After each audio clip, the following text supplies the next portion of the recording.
Bonjour, c'est avec beaucoup de plaisir que je vous retrouve pour la partie 2 des vidéos concernant le roman La Païenne de Jocelyne Jany. Dans la partie 1, je vais vous présenter l'œuvre, ma lecture, et j'essayais de vous donner des clés pour la découvrir parce que, à nouveau, je le redis, je pense très sincèrement que c'est un roman qui mérite d'être lu, que vous soyez initié ou non au paganisme, que vous soyez sensible ou non à certaines croyances.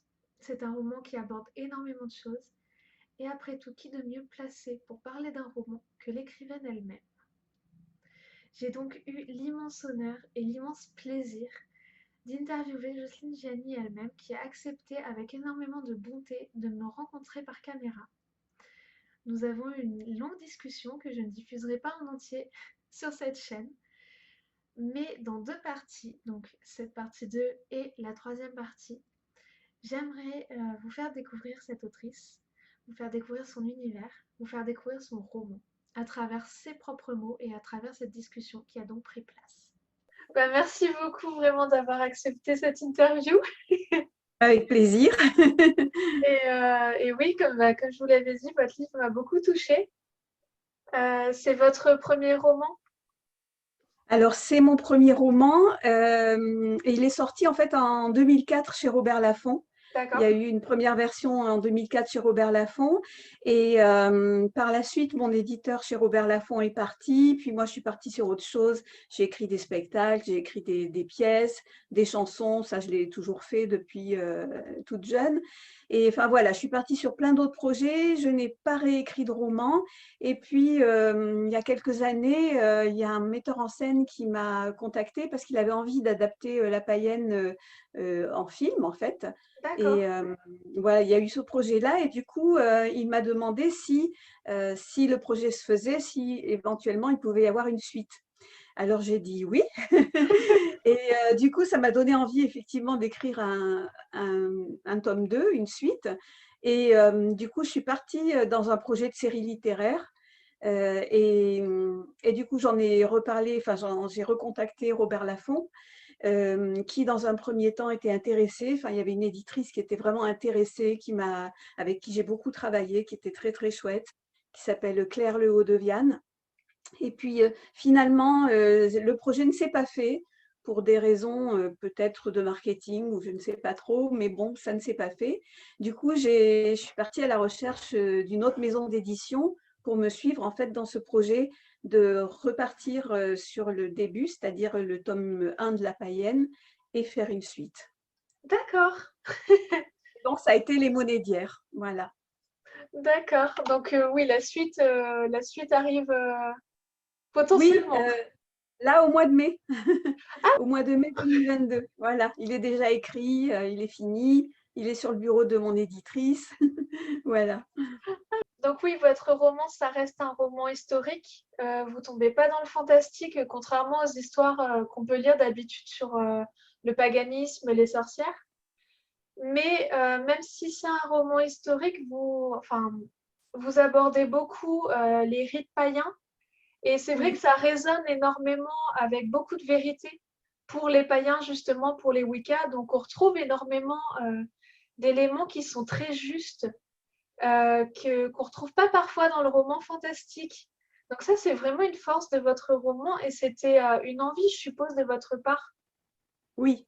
Oui, oui, tout à fait. Ben, en fait, quand j'ai écrit La Païenne, ça correspondait à une époque où justement je découvrais moi-même le néopaganisme et notamment la Wicca. Donc, c'était des sujets qui me touchaient. En plus, je vivais en pleine nature à cette époque, d'ailleurs maintenant aussi, mais pas au même endroit. Je vivais sur le lieu où je situe La Païenne, en fait, hein, entre D'accord, Oloron et Pau, voilà. Et du coup, j'étais imprégnée de toute cette nature environnante et j'ai senti une connexion très très forte pendant tout le temps de la rédaction de ce roman avec la nature et avec ce qu'on pourrait appeler les esprits de la nature, quelle que soit l'explication qu'on puisse donner à ces forces qu'on ressent. Et je pense que c'est pour ça. Et du coup, je me suis intéressée beaucoup effectivement à la Wicca, au néopaganisme, sans pratiquer vraiment, mais avec l'impression d'un déjà-vu en fait. d'accord. Oui, ça se ressent vraiment dans votre livre. On sent votre connexion avec tout ça.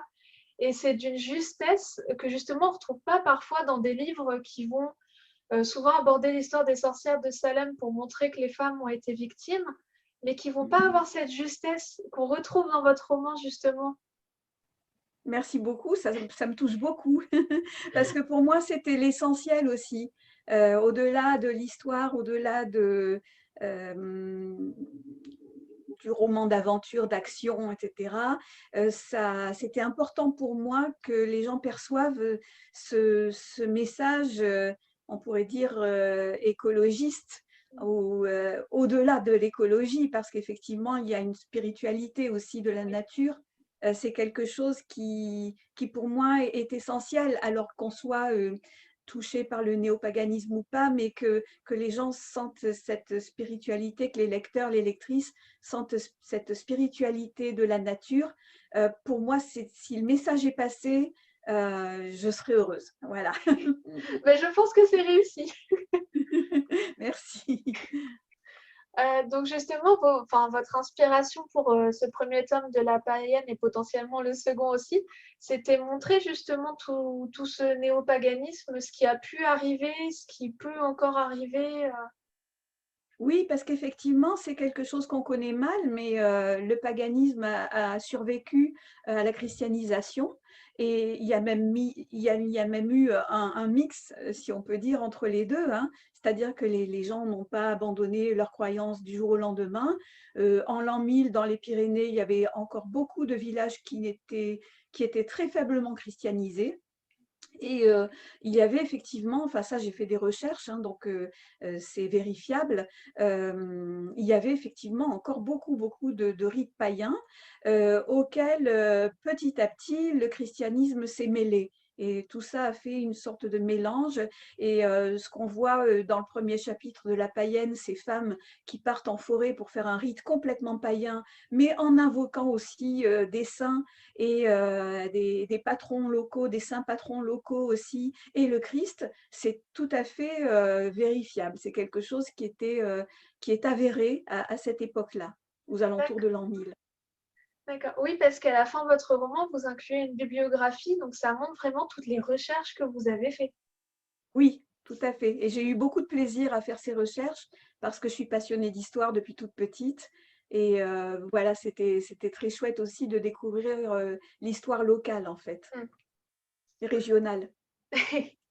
Oui, parce que, enfin, on sent vraiment l'apport historique que vous avez apporté dans votre écriture et on sent tout le travail de recherche qui existe derrière. Donc, je suppose que votre écriture n'a pas pris très peu de temps à se faire. Non, en effet. Alors déjà, rien que pour les recherches, il m'a fallu presque 2 ans. Et enfin, recherche et plan. Et c'est marrant d'ailleurs parce que j'écoutais une interview de Ken Follett il n'y a pas longtemps sur le crépuscule et l'aube. Et il disait qu'il lui fallait 1 an pour faire les recherches et le plan. C'est que les deux vont ensemble. Et ça, c'est vrai parce que en faisant des recherches, il y a des idées qui arrivent. Et pour nourrir les idées, il faut aussi les recherches historiques. Et tout ça se mélange et petit à petit, l'histoire se construit. Mm. C'est une espèce de puzzle. Puis après, il y a la rédaction proprement dite. Et ça m'a pris beaucoup de temps parce que, entre-temps, en fait, j'étais encore animatrice à Radio France.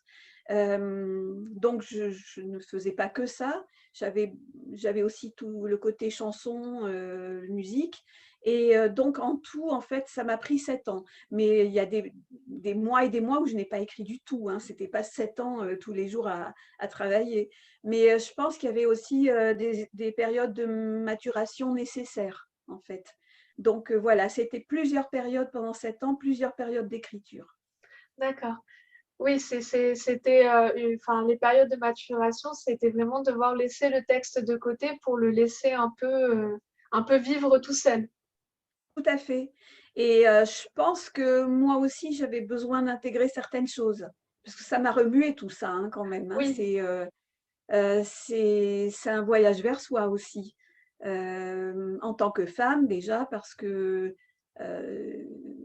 vous l'aurez compris puisque vous avez lu La Païenne, on aborde aussi, enfin j'aborde aussi beaucoup ces questions de féminité et de la place de la femme dans une société qui, surtout à l'époque, était extrêmement patriarcale. Oui. Et voilà, donc, enfin, où il y avait aussi, alors, pas partout, parce que justement, dans ces villages-là, comme je suppose aussi dans d'autres villages de colons libres en France, les femmes avaient leur place parce que c'était une société qui était basée sur l'entraide et la solidarité. Donc voilà. Mais en revanche, dans toutes les parties de la société qui étaient très fractionnées hein, à l'époque, dans tout ce qui était la noblesse, les grands territoires, partout se mettait en place la féodalité. En fait, là, au contraire, les femmes étaient complètement soumises à des lois patriarcales, puisqu'on les mariait pour agrandir un territoire, un fief, etc. Elles n'avaient pas leur mot à dire. Donc voilà. Et puis après, il y avait le servage aussi qui commençait euh, à, à se mettre en place pour justement nourrir les grands territoires, les grands fiefs. Donc voilà, c'était compliqué. Mais dans ces villages-là, qui comptaient une trentaine de feux, les femmes avaient encore non seulement droit de cité, mais droit de parole. Et ça, c'est quelque chose aussi qui est avéré, notamment dans les Pyrénées, que j'ai retrouvé dans des ouvrages comme celui de Isor Gratakos, qui est une universitaire de Bordeaux, je crois, et qui a fait des tas de recherches là-dessus et qui a montré et démontré que dans les Pyrénées, il y a toujours eu cette égalité homme-femme et que les femmes ont toujours eu beaucoup de pouvoir, surtout si elles étaient l'aînée de leur famille, parce qu'en fait, le système qui était en place, c'était celui-là. C'était le droit d'aînesse, en fait. D'accord. Mm. D'accord. Oui, c'est vrai qu'on sent beaucoup à travers le personnage de Melisanda et même les autres, le rôle de la femme est montré comment ces femmes avaient un pouvoir beaucoup plus important dans ces villages que, comme vous le dites, dans les autres endroits, on va dire, avec un peu plus de pouvoir. Oui, c'est ça. C'est-à-dire que étant proche encore d'une vie très naturelle et soumise aux lois naturelles, au rythme des saisons, etc., de toute façon, il n'y avait pas le choix. Chacun était à la fois cordonnier, sabotier, boulanger. Bon, même s'il y avait effectivement des tâches peut-être davantage dévolues aux femmes, mais en tout cas, il n'y avait pas cette fracture de la société en deux genres, quoi. C'était vraiment, tout le monde mettait la main à la pâte et tout le monde s'entraidait, qu'on soit homme ou femme, et les enfants aussi travaillaient, bien sûr, sur sur de petites choses, par exemple le potager ou la cueillette, voilà. Mais tout le monde mettait la main à la pâte et ça évitait peut-être justement cette société très fragmentée et fracturée où chacun a une place qui lui est dévolue et avec une hiérarchisation en fait des tâches. D'accord. Et oui, c'est quelque chose qui m'a marqué aussi dès le début de votre roman, et même dans la lecture d'autres ouvrages sur les femmes à cette époque qui étaient jugées comme des sorcières, c'est que c'était principalement des guérisseuses. Oui, Donc, oui, oui, tout à fait. C'était les médecins de l'époque, hein. Je veux dire, dans ces villages-là, il n'y avait pas de chirurgiens, de barbiers, voilà, comme il pouvait y avoir dans les villes. Et c'est vrai que c'était souvent les femmes qui avaient la connaissance des plantes, peut-être parce qu'elles avaient plus de temps aussi pour s'y consacrer, c'est possible, puisque enfin, les hommes faisaient les travaux les plus difficiles physiquement. Et il y avait besoin de bras, il y avait besoin de muscles. Donc peut-être que effectivement, naturellement, la recherche des plantes et les soins étaient davantage l'affaire des femmes. Et puis il y avait les accouchements aussi, bien sûr, les sages-femmes. Voilà, donc tout ça s'est fait un petit peu comme ça, un petit peu de façon tout à fait naturelle. Et, euh, et petit à petit, effectivement, pour avoir le contrôle sur ces colonies libres, on a décrété qu'il fallait un chef, un barbier, un chirurgien, etc., etc.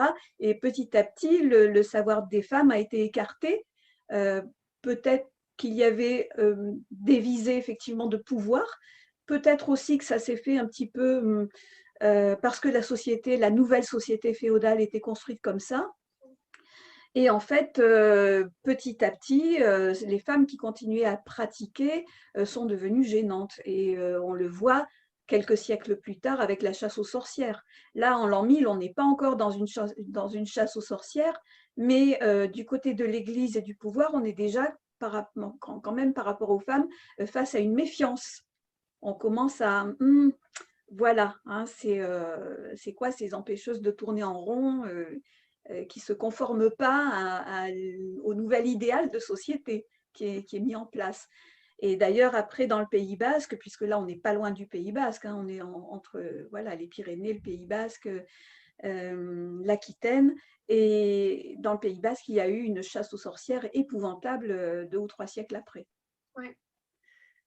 Et c'est quelque chose aussi qui m'a marqué, qu'on retrouve, personnellement, je trouve pas souvent dans ce genre de livre, c'est que vous montrez donc le côté païen, la vie qu'il mène, le fait qu'il soit heureux de la mener. Et on a ce lien, comme vous le disiez tout à l'heure, avec le christianisme. Ils invoquent quand même des saints, ils croient quand même à Dieu. On n'a pas cette fissure vraiment au début. Et même quand vous avez des scènes dans le monastère, on comprend que les moines pensent qu'ils font le bien en fait. Et c'est quelque chose qu'on retrouve pas souvent, je trouve, dans ces livres, où on va avoir soit les païens présentés vraiment comme des suppôts de Satan, soit les chrétiens présentés comme des barbares qui font le mal sans comprendre tout à fait pourquoi ils le font.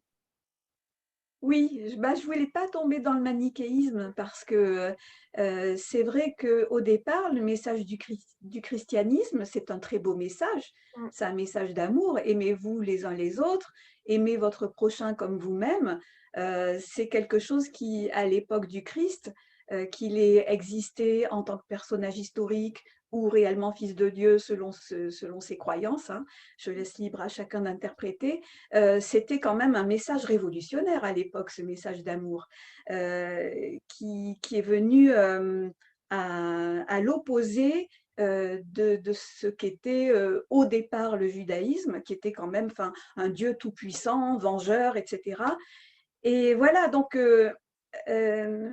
le christianisme est arrivé avec un nouveau message de partage, justement, de charité, etc. Et je pense qu'au Moyen-Âge, il était en plein essor. C'est d'ailleurs entre le 8e siècle et l'an 1000, peut-être même un peu plus tard, qu'il y a eu l'essor de tous ces ordres religieux, Cluny en tête, etc. Et tous ces gens étaient persuadés effectivement de faire le bien et de lutter contre une certaine forme d'ensauvagement, on pourrait dire. Il ne faut pas oublier aussi qu'on avait eu les grandes invasions avec des peuples qui étaient réputés barbares. Donc voilà, effectivement, il y avait un désir à travers cette évangélisation des campagnes, de faire le bien. Et après, il y a eu les dérives sectaires, on pourrait le dire, de ces ordres-là. Et après, bien sûr, qui a mené aux excès, qui ont mené aux excès, qui a été l'Inquisition, qui est une horreur, qui est une tâche terrible et sanglante sur l'histoire du christianisme. Mais voilà, je ne voulais pas être manichéenne parce qu'il y a eu du bien et du bon des deux côtés. Et effectivement, mes païens dans la païenne, ils sont sensibles à ce message d'amour du christianisme et en même temps, ils restent ancrés dans leurs valeurs, dans leur connexion à la nature et dans leur respect de ces entités naturelles avec lesquelles ils ont grandi. Et bon, il y a… Alors, on m'avait demandé aussi, un de mes lecteurs qui m'avait dit, mais quand même… les chrétiens, alors c'est les méchants dans ce roman. Non, c'est pas les méchants. Je veux dire, frère Antoine, il est tout amour, il est formidable cet homme-là, il est plein de générosité, c'est un grand cœur et pourtant c'est un moine. Hein, bon, même si après, bon, non, je ne vais pas spoiler. On donne envie de lire le livre. Voilà. Non, mais oui, c'est vrai que c'était un message qui était assez touchant parce que Bah, même encore aujourd'hui, on n'a plus l'image des païens, notamment de la sorcière qui fait de la magie noire, etc. Mais on a une sorte de méconnaissance de tout ça. Le féminin sacré se développe, heureusement, mais on a encore trop ces tensions qui sont entre le christianisme, le paganisme. Euh, j'ai personnellement une amie qui est également Wicca, mais qui rapproche la figure de la Vierge Marie à celle de la déesse mère. Oui, Et mais c'est c'est la même. voilà, c'est ça, c'est la même, et c'est quelque chose qui est peu compris, j'ai l'impression. Et justement, votre roman bah, permet en quelque sorte de rapprocher les deux et de montrer que ça va pas l'un sans l'autre. Donc, Oui, je pense qu'on est pétri de ça. Je veux dire, même si on n'est pas soi-même chrétien, notre culture est quand même judéo-chrétienne et on est inconsciemment abreuvé de ces images-là, même dans l'histoire. Enfin, moi, j'ai par exemple une amie qui est commissaire-priseur, qui n'a pas du tout été élevée dans le christianisme et qui a eu besoin de se faire une culture chrétienne pour comprendre certains tableaux, certaines représentations, certaines gravures de saints et autres, ou qui font référence à l'évangile, parce que notre histoire est faite de ça. Donc effectivement, pourquoi les opposer? À partir du moment où on a compris que ce soit la Vierge Marie ou la déesse mère des païens, c'est toujours une figure féminine sacrée, et qu'il y a beaucoup plus de correspondance entre les deux qu'on ne pourrait le croire au départ. c'était donc la première partie d'interview et la deuxième vidéo concernant le roman La Païenne. Je vous souhaite une bonne journée, j'espère que vous avez passé un bon moment et je vous retrouve assez rapidement pour la partie 3.